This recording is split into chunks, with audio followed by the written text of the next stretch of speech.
Hi everyone, my name is Jasper and I'm current junior analyst intern economics design.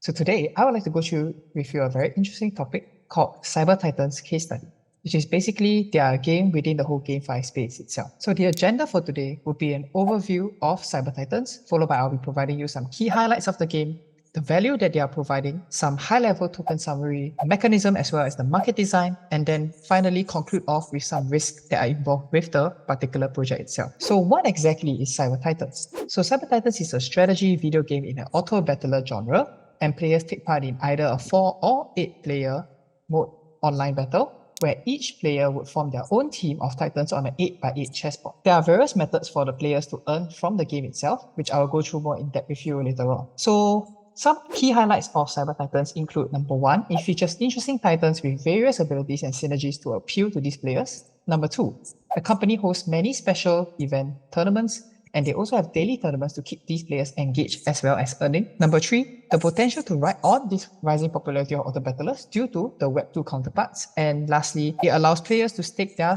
lit tokens to earn even more rewards in game itself. So what exactly is the value of the ecosystem that Cybertitans is providing? So there are two main values here. Number 1, the rising popularity of the auto battler genre, which means that the game also has potential to grow even further and become a leading player for this genre in the Web3 blockchain gaming space. And secondly, there are multiple avenues within the game itself to generate profits. So these include mechanics such as tournaments that allow players to earn even more lit tokens, including these free-to-play players as well. So a high-level token summary that I have here is that Cybertitans makes use of two particular tokens in their ecosystem, namely lit as well as gold. So lit is located on the BNB smart chain with a total supply of 3 billion. And these can be obtained via in-game as well as purchased on the CX as well as DXs. So they are used for participating in online battles as well as tournaments in the game itself. So secondly, for gold, gold is actually an off-chain in-game currency that is used mainly for view rolling shops as well as leveling up in the battle to become stronger. Now, what exactly is the game's mechanism design like? So there are some key terminologies to note.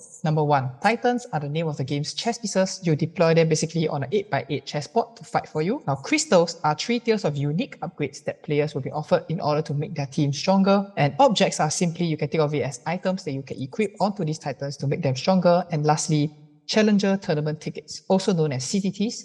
These are tickets that allow players to participate in the battles for tournaments in order for them to earn, even more lit tokens, for example. Okay, so here I have a general gameplay flow in which players will first log in into the game and then they'll be able to create their avatar as well as profile. Then they will be able to select between two distinct game modes. Number 1, quick matches, and number 2, tournaments. So for tournaments, players will actually use these CTTs to enter itself. For quick matches, they are further split into 2 types, mainly free match as well as lit matches. So free matches have no barriers to entry, while lit matches, players actually pay a certain amount of lit for entry into these games itself. So how exactly do quick matches work? Well, quick matches are split into free as well as lit matches, as I mentioned earlier. So how it works is basically for free matches, players enter in this game mode for free, self-explanatory by the name, and they play a standard match of Cybertitans, auto battle with relevant mechanics. So how this actually benefits the players?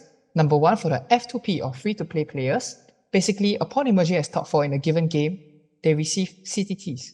They will then be able to use these CTTs to participate in tournaments to get a chance to earn lit tokens and therefore earning from the game. Now for players who have already purchased lit, what this does is provides a non-consequential mode for them to test the meta compositions out while also giving them a chance to earn these CTTs and participate in tournaments as well. Now for lit matches, players must use lit tokens to enter a match in this mode, and the gameplay mechanics are exactly the same as free matches. And upon emerging as top 4, instead of getting CTTs, players will obtain even more lit tokens instead. So how this benefits players is for the free-to-play players, it gives them an additional platform to use their earned lit to generate even more lit. And likewise, for players who have already bought lit, it's an additional platform for them to use the lit that they paid for to further generate even more lit for them and returns as well. So secondly, we have tournaments. This is the other game mode that is present in the game, and basically is further split into challenger as well as special tournaments. So challenger tournaments are basically daily tournaments that are hosted in the game itself, and they have an entrance fee of either 100 lit tokens or 10 CTTs. The more the number of players who take part, the bigger and the higher odds of the playouts that players will receive. So how this benefits players? Basically, for free-to-play players, it provides a daily avenue for them to farm lit tokens even if they do not spend money on the game, and it's a more competitive game mode that they can participate in as a free-to-play player. As for players who already bought lit, It provides even more ways that these players can make use of the lit tokens to diversify and earn more, while also providing similarly a competitive game mode. So for special tournaments, what are they? Basically, they are hosted by Lit-led company itself, and entry is still using CTTs. So the difference between this and challenge tournaments is that special tournaments occurs at no fixed intervals. So it's up to the developers as well as Lit Lab's discretion. It can be every 1 week, every 2 weeks, or even every month. Right? It's also a larger scale tournament because of the lack of a fixed schedule as a result. And this means there is bigger rewards and payouts for players as well. So how this actually benefits F2P as well as players who bought Lit.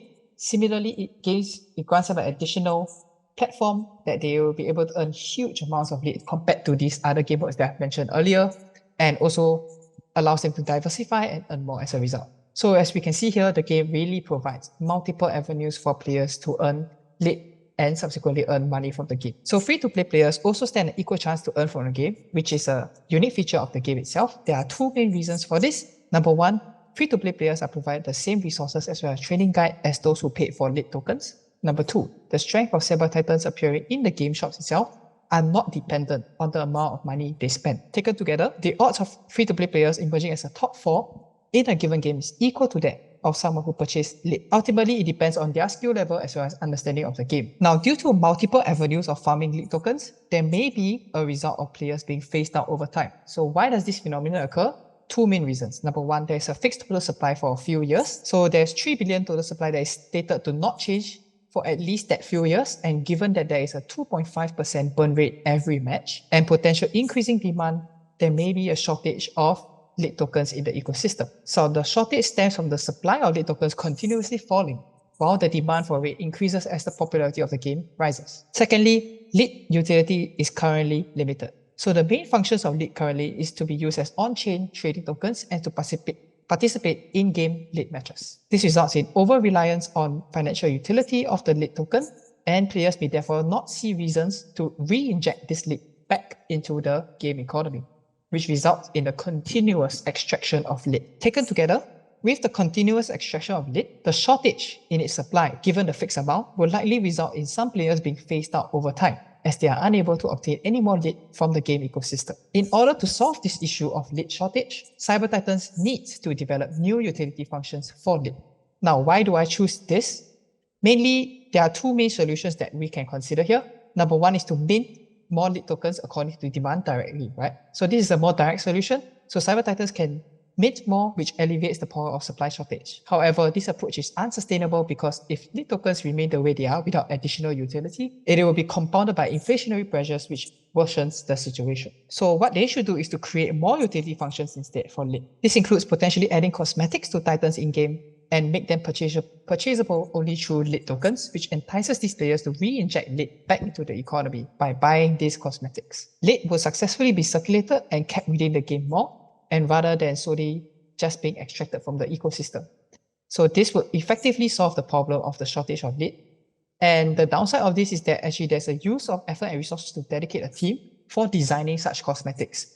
But I foresee that this is only a short-term problem. So the overall conclusion in this slide is that Cybertitans should choose the option to create more utility functions for Lit in order to achieve a more long-term and sustainable solution to the problem. So what exactly is the core gameplay value flow like for Cybertitans? Basically, we start off with the players, and they have two options. Number one, go into a free match, or number two, go into a Lit match. So if you follow me here, when they go into a free match, they will be able to earn CTTs, which will then be used to participate in tournaments, and from these tournaments, they will be able to earn Lit tokens, which they can then use to either choose to enter a Lit match, or they can use it to reinvest into participating into tournaments. If you recall earlier, and I mentioned that tournaments also have a Lit token entrance fee. So either that, or they can also choose to stake these Lit tokens that they have earned from the tournaments itself. Now, if players choose to directly go into a Lit match because they have directly purchased Lit from the marketplace,